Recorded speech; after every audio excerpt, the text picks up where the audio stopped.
옛날 옛적에 백성공주와 정치못난이가 살고 있었어요. 정치못난이야, 검찰은 아무래도 갱생의 여지가 없는 것 같아. 무슨 일인데 그래? 검찰이 멀쩡한 서울시 공무원인 유우성 씨를 간첩으로 조작해놓고 자기는 죄가 없다고 그랬대. 유우성 씨 간첩 조작 사건? 그게 뭔데? 유우성 씨 간첩 조작 사건은 검찰과 국정원이 당시 서울시 공무원인 유우성 씨에게 간첩이라는 누명을 씌운 사건이야. 유우성 씨는 탈북자 출신인데 한국에 정착하려고 노력해 공무원까지 됐어. 그런데 검찰과 국정원은 유우성 씨의 여동생을 붙잡아 자기 오빠가 간첩이라고 거짓말을 하게 했어. 심지어 국정원은 여동생을 독방에다 가두고 폭행하고 다른 탈북자들 앞에서 망신을 주는 등 고문까지 했다고. 정말 악질적이지 않니?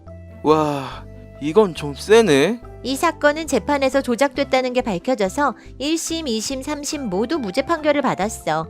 이게 7, 80년대 때 일도 아니고 2012년, 2013년에 생긴 일이라고. 이게 말이 돼? 검찰과 국정원은 아직도 박정희, 전두환 군사 독재 정권 시절인 줄 아는 거야, 뭐야. 그런데 검찰은 죄가 없다고 그랬다며? 그게 진짜 나빠. 검찰이 사건 담당 검사를 자체 조사했는데 그 결과 고의성이 없다고 무혐의 처리를 해버렸어. 검찰이 멀쩡한 사람을 간첩으로 몰아갔는데 혐의가 없다는 게 말이 되니? 어떻게 이럴 수가 있어. 아니, 사건을 조작한 건 국정원이고 검찰은 국정원 말을 믿은 거지. 검찰이 사건 조작에 가담했다고 할 수 있어? 당연하지. 검찰은 여동생이 증언을 번복할까봐 엄청나게 걱정했어. 그래서 검찰 과거사위원회가 조사한 자료에 따르면 검찰은 여동생이 오빠의 변호인과 만나면 진술을 뒤집을 수 있으니 원천 차단해야 한다고 결정했대. 이런데도 검찰에게 죄가 없어? 에이, 그건 말이지. 변호인이 협박이라도 할까봐 증인 보호 차원에서 그런 거지. 검찰이 사건을 조작했다는 증거는 안 돼. 정치문난이야, 그게 아니지. 검찰도 증언이 가짜라는 걸 알고 있으니까 사실이 들통나는 걸 막으려던 거 아니야. 재판 과정을 봐도 그래. 검찰과 국정원은 여동생에게 유우성 씨가 2012년 설날에 북한에 들어가 보위부와 접촉했다는 증언을 하라고 시켰어. 그런데 실제로 2012년 설날에는 유우성 씨와 여동생은 같이 중국 여행을 갔었던 거야. 그래서 유우성 씨가 재판정에서 여동생에게 그때 찍은 가족 사진도 보여줬다고. 법정에서 조작 사건이라는 명백한 증거가 딱 나온 거지.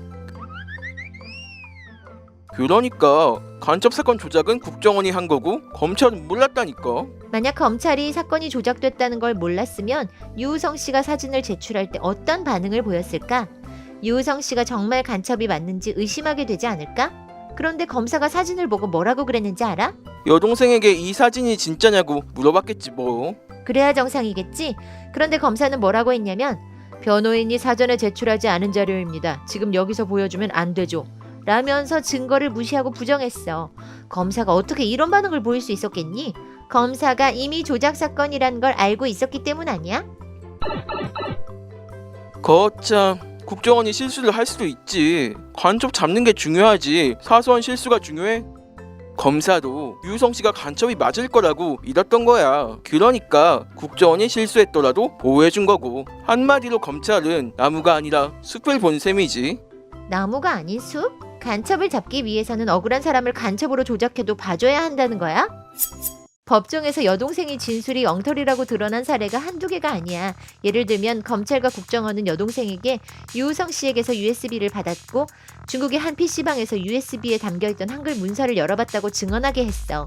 그런데 변호인이 질문을 하는데 유우성 씨 여동생이 USB나 한글 문서라는 기초적인 컴퓨터 용어를 못 알아들었대. 그리고 변호인이 여동생이 갔다는 중국의 PC방에 직접 가봤더니 중국 PC방이라 한글 문서가 열리지 않았다고. 검찰과 국정원이 짜준 진술이 하나부터 열까지 다 엉터리였던 거야.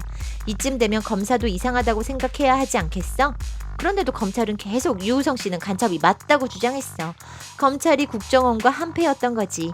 당시 유우성 씨의 변호인은 법정에서 검사가 하도 뻔뻔하게 나오니까 참다 못해 검사에게 사건 조작하시려고 하니까 힘드시죠? 라고 비난하기까지 했다니까.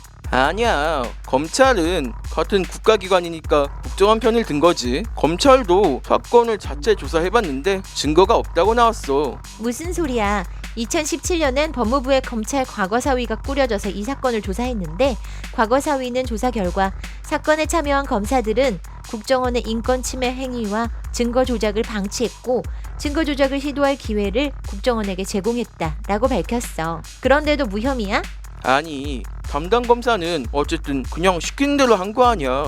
검사 동일체 이 말도 모르니 담당 검사만 족치면 뭐하냐고. 그러면 검찰은 누가 지시했는지 윗선은 누구인지 밝혀야 할 거 아니야. 검찰은 자기가 과거에 잘못을 했으면 잘못했습니다, 바로 잡겠습니다 라고 사과하고 혁신해야 하는 거 아니야? 심지어 한 가정을 간첩으로 몰아 매장하려 한 심각한 범죄를 저질렀는데 검사들끼리 면죄부 주고 무혐의 처리하면 다냐고. 이러니까 윤석열 검찰을 적폐 검찰이라고 하는 거야. 윤석열 검찰총장은 가벼운 판결 정도 내리고 끝내면 될걸. 어째 무혐의 처리로 이렇게 일을 키우냐? 일 처리가 영 매끄럽지 못하네. 정치문난이야. 이게 일 처리를 잘하면 될 문제야? 최근에만 해도 한명숙 사건, 채널A 검언 유착 사건에서 검찰이 계속 사건을 조작하고 있다는 게 나오고 있잖아. 윤석열 검찰은 자정 능력이라고는 1도 없다는 게 분명해졌어. 검찰을 개혁하기 위해선 윤석열 같은 적폐를 청산해야 한다고. 검찰 개혁을 바라는 백성의 목소리를 들으란 말이야. 이번에 검찰이 스스로 노답이란 걸 확실하게 증명했네요. 적폐 검찰을 반드시 청산해야겠어요. 그래서 6월 13일 검찰개혁을 위한 드라이브스루 집회가 있습니다. 여의도에서 집결해 대검찰청까지 차량 행진을 하는데요.